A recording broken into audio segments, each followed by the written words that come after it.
Everybody has been talking about individualizing cancer therapy for a long time, and the emergence of genetic characteristics or mutations or factors has been regarded as pretty important, but pretty confusing as well. Right. What are you trying to do with MATCH, and what is MATCH? So MATCH is a study where we are going to screen 3,000 patients with a panel of genes, about 147 genes and 4,000 variants, and assign them to genetic buckets independent of their disease status. So they will be treated, solid tumors and lymphoma patients who are refractory to treatment will be treated according to their genetic mutations with drugs that are either commercially available or investigational. Now, let me get this right. You're concerned about which mutations they have rather than which sort of cancer they have. Absolutely. This is the great paradigm shift which is starting, at least in cancer, where we are starting to characterize cancer not as an anatomic site, but as a biological entity. Now, this is such a complex task that you have to be extremely well organized, Right. and you've got a network of laboratories, Right. haven't you? So yes, so ECOG Akron is part of the National Cancer Institute's Clinical Trials Network. And so there are going to be over 2,000 sites in the country that are going to be doing it. It's one of the largest ever done. But most importantly, we've established a network of laboratories that have shared samples doing the genetic tests, and we've shown that the reproducibility and concordance is over 95%. So when we call a mutation, it's going to be a mutation. It's going to be a variant that we can act upon.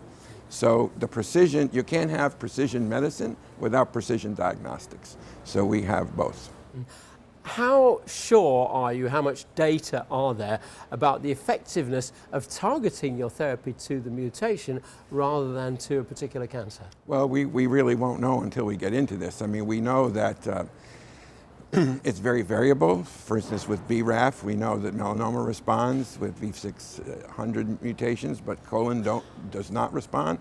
So we're going to learn from studying these patients in over 20 phase 2 studies based on their genetics, who responds and who doesn't. And it may be that there might be combinations of mutations or combinations of drugs which are required. You're getting doctors to collaborate, centers to collaborate. What do you want cancer doctors all over the planet to know about right now?